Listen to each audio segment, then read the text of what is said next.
Year of the Weeds has been published by Duckbill, and it's a fictional retelling of the Niyamgiri agitation. It was a land rights agitation which took place in western Odisha. In a way, it's still going on because these events, these movements never really end. So there is a tribe of people called the Dongriya Kons, and they live around a sacred hill in southwestern Odisha.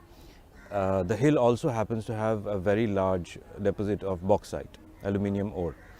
So a very powerful company wanted to dig up the hill and displace the tribe to mine bauxite. So the tribes launched an agitation which lasted for more than a decade, and it was different from other agitations because they went to Supreme Court and they asked for the opportunity to vote for or against the mine.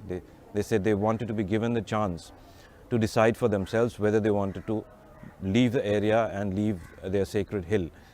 The Supreme Court gave them the opportunity, so they voted against the mine. This happened in 2012-13. So after the events, I follow people's movements, I follow land rights movements and other such things, and this was a rare event.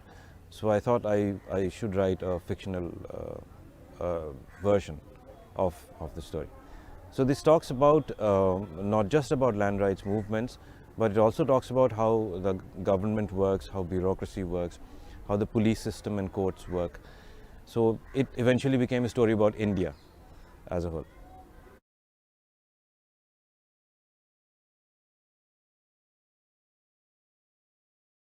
It was easy in some ways because these things actually happened. All I needed to do was explain it in a way that would work for the requirements of the novel. But it was also difficult because the Niyamgiri agitation, like other people's movements, like other land rights movements, also had a great degree of violence. So representing that violence by the state in collusion with private interests, representing that violence in an understandable manner was the most challenging part. So I have included an incident where the police lathi charges the Gond, in my story, the Gond tribes. So there is an incident of a lathi charge, but in the actual agitation, people were killed, and some people were imprisoned for a long time. Some people were involved in several cases, most of which were fake.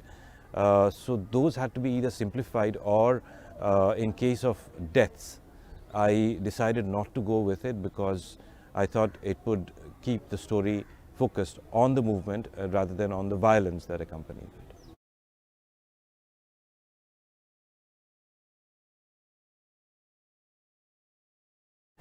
it. So in 2013, when I first thought of writing the story, we were the campaign for the 2014 Lok Sabha elections had started. And I noticed that among the generation that I had grown up with, people who I had known for a long time, my childhood friends, a lot of them subscribed to certain views which I found disturbing. There was a lot of bigotry, there was a lot of misogyny, there was a lot of unfounded notions about the other, about rural India, about people's movements, even among people, about people who have been called Maoists with no justification.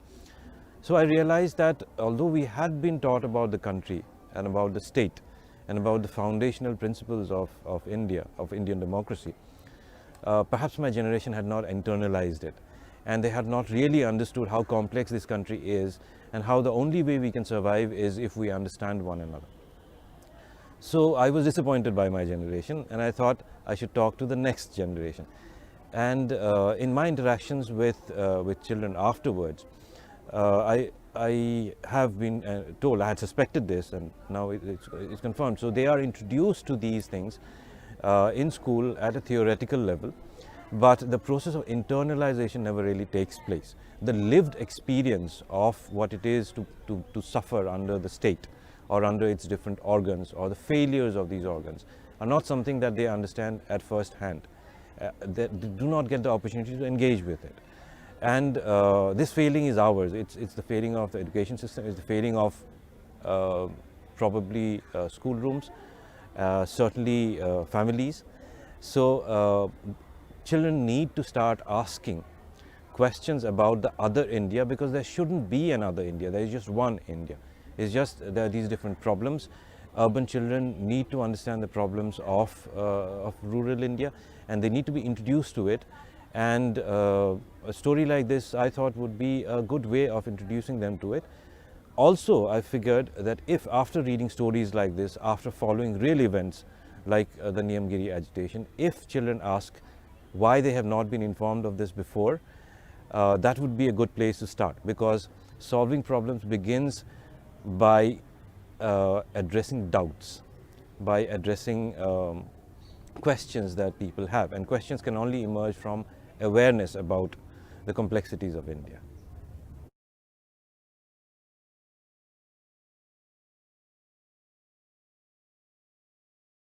So writing about rural India, especially for a person who is based primarily in urban India, is certainly a challenge, because there is a question of, as you mentioned, there is a question of authenticity. So there is only so much research that one can do. The genuineness of voices in fiction or even in non-fiction, the true measure of genuineness emerges from how close it is to actual lived experiences. As a journalist, I have covered predominantly rural issues, also some urban issues, but I have been based in the Northeast, and most of my time in the Northeast has been spent in the rural parts of the Northeast, because which is far bigger geographically and demographically than the urban parts. So most of what I have described here, almost everything that I have described here, is based on what I have seen on the ground and from interacting with people who have actually experienced these things. So I'd like to believe that that approach is as authentic as it can get. As journalists, we get the opportunity of, not an opportunity really, it's a professional obligation to be flies on the wall and witness these things as they happen. A lot of the events which I have described are based on events which I have seen happening on the ground, that I have been witness to. So these are aspects of storytelling, but certainly authenticity of voices is a problem for urban writers, and research can only cover so much of it. I think the best way of telling stories is to try to experience it, or at least try to internalize as much of the lived experience as possible, because otherwise it will just be an exercise in theoretical research, which it's easy to do today with the internet and with other resources, but there is no substitute for the lived experience, or for fiction based on lived experiences, because that's the only genuine story that one can internalize.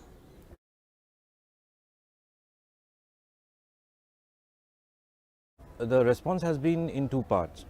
So the first part is when they hear that it's based on real events, they want to know about the real events, and they want to know about the people around who the Niyamgiri agitation took place. The second part is when I start talking about the larger systemic problems. They connect it with what they have studied in classrooms, and they have questions of their own. Yesterday, for instance, I had a free-flowing kind of discussion with them. It was supposed to be on the Constitution and Ambedkar, the founding principles of the country. Eventually became a discussion on patriarchy. So we went back about 6,000 years, covered a lot of ground. They ask fundamental questions, and they keep asking more fundamental questions. So it has been a very rewarding experience, and it has helped me clarify a lot of issues in my own mind. So it has been a good experience. They have been very perceptive, they are curious, and they are also aware that they do not know a lot of things. So they want to know. So that element is certainly there.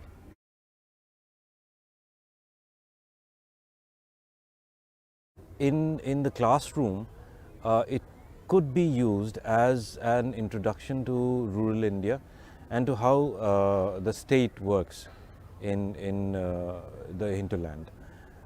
children are already introduced to the theoretical structures, to the constitution, to the laws and to human rights and other such issues, this might work as an addition to those subjects. So if a teacher wants to discuss about actual experiences of people in rural areas in India, she could talk about what I have written about here. Since it is based on actual events, it could be a good introduction to such issues. At home, again, I think families need to talk more about the so-called other India. And since this is a story about the so-called other India, this could be, parents can read it, and of course it's meant for children, and then they could discuss what they feel about, what they react, what they think of the experiences of the different characters, and whether they can compare it with some other works, whether in fiction or non-fiction that they might have read. So this could lead to discussing about a lot of different issues, because a book like this sits at the center of a multitude of issues, ranging from human rights to the state.